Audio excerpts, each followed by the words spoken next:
What is going on, y'all? Gamers Goon here today with who we should go for on defense. I know for the receiver video, I did bring up RAS. For this video, unfortunately, I'm not able to bring it up. Um, Mostly because I found it a lot more difficult to find easily accessible stats to fill in. And the RAS website kind of is hard to use. We'll just leave it at that with RAS. But we're gonna go over the five guys I think the Bears should target with the the 75th and the 122nd pick. Obviously, 1 and 9, we don't know. I mean, obviously, we know where number one's going. Number 9 could go receiver, could go edge rusher, could go defensive line, something like that. We don't fully know what number 9 is going to do. So I want to explore options outside of number 9 for maybe we go receiver at number 9, or maybe we pick up more draft capital, but it doesn't matter. But edge rusher, big concern for our team. I think we need to talk about it for the Bears. So if you don't get it with the first two picks, who can you get at number 75 and 122? And that's kind of what this video is for. First guy, I know I mentioned it already in one of my Bears mock drafts. I love Braylon Trice. I think he's going to turn out to be a very good player. I think he can start right away. I mean, the description PFF gives him is disruption is production kind of guy. The last 2 years, he had 9 sacks the year prior and then 8 sacks last year. He's going to hurry the QB. He's going to get in there. Obviously, he's playing opposite of Montez Sweat, so he should be able to create pressure because he won't get all the attention from anybody. So he's going to be fine in terms of that. He turns out to be a great athlete on paper. He's one of those guys that I don't even know how he's graded as a third, fourth round pick. I don't understand it at all. Because to me, at one point he was a top 30 player. At one point he would have been a first round pick, but kind of the consensus on him is that he's not that. I mean, they say it in this thing. He should be picked in the top 50. They say all this, but they rank him at 98th. But I think he's a guy that he's going to come in. He's going to impact your team right away. Maybe that third, fourth round guy that you're like not really thinking about, but a team's going to get his services in that third round, fourth round. He's going to come in and make an impact right away. I think he's a guy that from day one would be a starter for the Chicago Bears. I know that's kind of hard to say for these third, fourth round picks because a lot of them come in, they may be or back up for a little bit, and then they start to develop, and then they move ahead. I think this is a guy that should be a day one starter. Braylon Trice, too good of a player to pass up on if he's out there at 75. I really like his game. If you already took an edge rusher, I understand passing on him, obviously.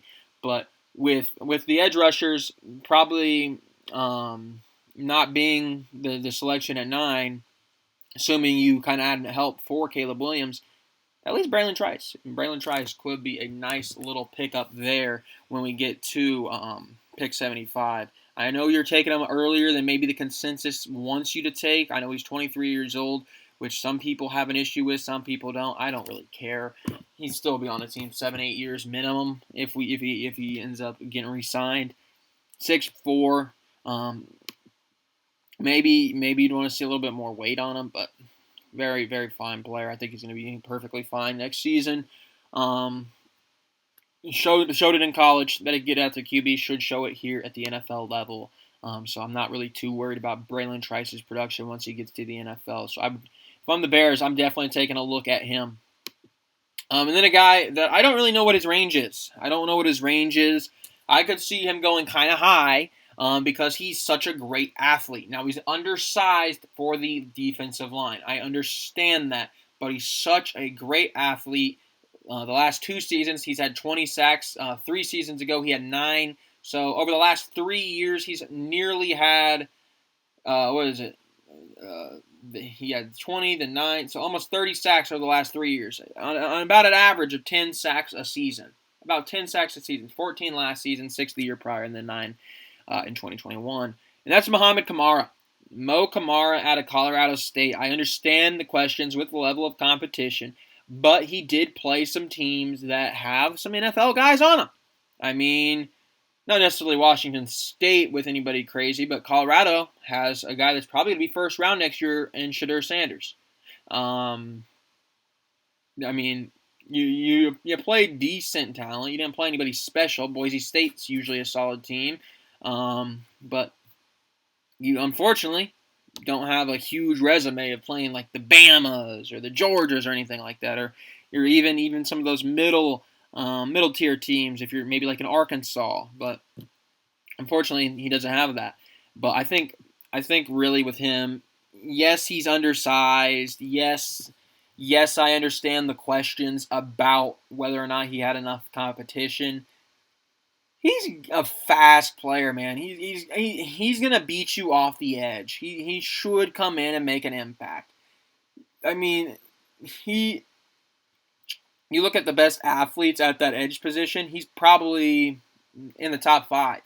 I mean, he's fast. He's strong. He can get to the QB. It's just the size that's holding him back. So I mean, maybe in terms of pure talent, you might be looking at a guy that could be a second round pick. But maybe that size pushes him down to 75 or maybe even lower to maybe that 122. And if he's there at 122, you got to take a gamble on a guy. I mean, I understand the questions about whether or not he's big enough to be a long-term problem in the NFL. But somebody's got to take a gamble on him because he is too good of a talent to just let fall through the cracks. Mohamed Kamara, definitely watch out for him. I know Mel Kiper has been real big on Mo Kamara. He said he wouldn't be surprised if he goes even earlier than that 4th, 3rd round grade that he's got on him. But he also said maybe there's a world where he's there in the 6th round. So it's kind of weird with Mo Kamara. How will teams grade him? Obviously, will they have some concerns about maybe some of that size that we were talking about when it comes to Mohamed Kamara? Another guy I really like that I think the Bears maybe take a look at. I know we've taken him in a mock, then we took his teammate in a mock. Mason Smith. He's very intriguing. Not a big guy in terms of getting to the quarterback. 7 sacks over the last 3 seasons. 3 last year, not bad numbers. But really for me, you look at him, he didn't have a full season last year. He only got a game in. Started as a true freshman, which is huge for me because that tells me if he's starting at LSU as a freshman, there's something there. There's something there, and he's a very raw talent. I understand that. He ended with a torn ACL in 2022, but he's a guy that I think he can come in. He has all the athletic ability to be a very good NFL player, but it's just a matter of will he ever fully develop. And with Mason Smith, we don't know that answer. He's kind of been inconsistent at times at LSU, but on paper, he's a very talented athlete. He's somebody that is going to be a little bit of a project in terms of getting him to where you want to be. But ultimately here, if you don't go a first-round defensive tackle, the Johnny Newtons or the Murphys, then you're looking at probably a project at that defensive tackle position because I don't think you're drafting anybody to start over Gervon Dexter. I really liked Gervon Dexter's play last season. I mean, obviously Zach Pickens was behind him, and then Billings as well will be there next season.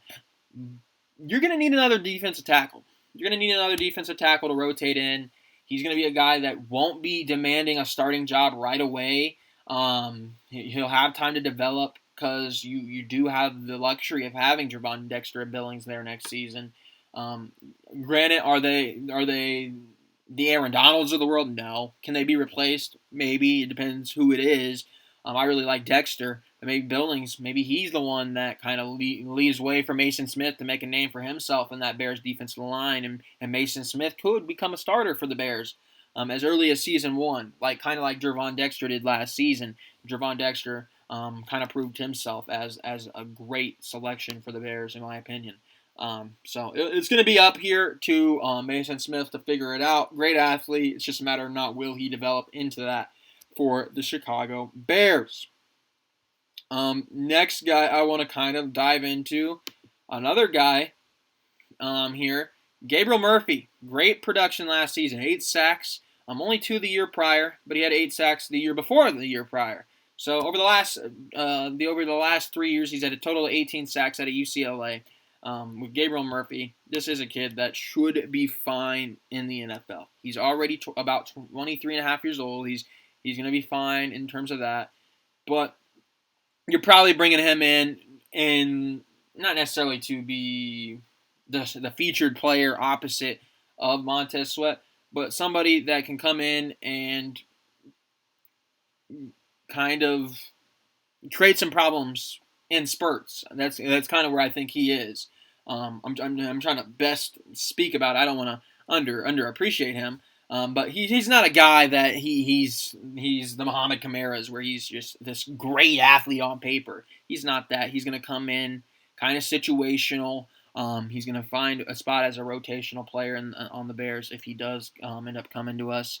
And I think he'd kind of just add to what we already have on the other side, that rotation of opposing pass rushers there to kind of complement what Montez Sweat brings. Add another guy in there that he can get to the QB, but he might not necessarily have all those flashy athletic speed, all that. And that's going to be kind of what we're looking at here with Gabriel Murphy. Maybe not as flashy of a pick as going up and gambling on a guy like Kamara, but it's going to be an interesting pick there. So there we got our fourth guy. Other guy I've heard a lot about lately. We're talking about kind of filling this defensive tackle role. And as a defensive tackle, you're probably not going to spend much time getting sacks. But this kid, Dwayne Carter, the last 3 years, has had 14 sacks. Only two last season, I'll tell you that. But he's going to be a little bit of a problem, I think. He's going to be a little bit of a problem. He's somebody that has a pass rushing, the ability, but once again, not a great athlete on paper. He's a good athlete, but he's not like the special, that's really what's keeping him up here. He's a guy that's going to be, he's just going to come in. You're going to get consistency out of him. I think he's going to be a guy that right away you kind of know what you get. Does he have some of the elite potential as maybe Mo Kamara in terms of just being a surprise? I don't know. Mostly because he doesn't have nearly the athletic profile. But I think he's a guy that's going to come in and he's going to carve himself a role year one and kind of keep that role throughout his career.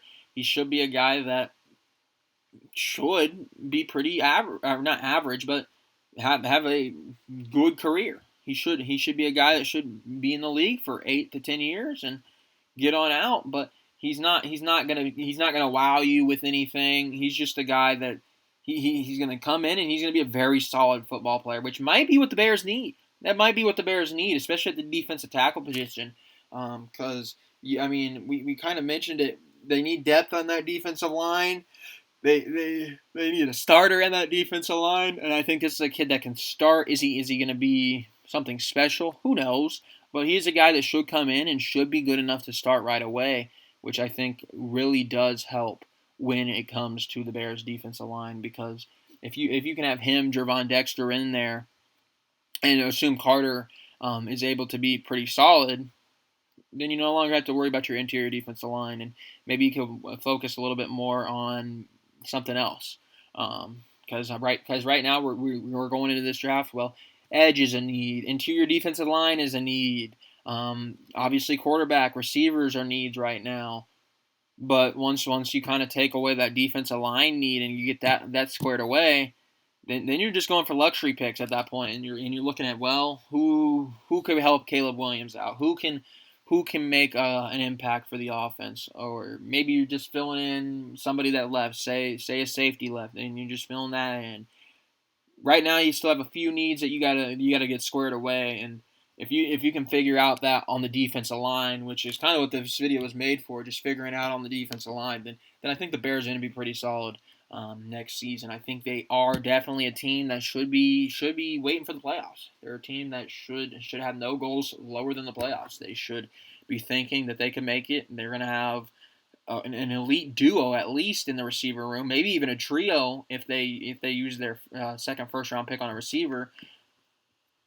The Bears have no problem. They should have no problems next year being an above average team. So let's go do it. That's simple. Chicago, I'm excited for their draft. Draft. By the time you're seeing this video, it's going to be tomorrow. But the draft it's the most fun time of the year, man. It's the most fun time of the year. You can never ask for something more fun than the NFL draft and what it brings. So thank you for watching, and I will see you all next time. So have a good one.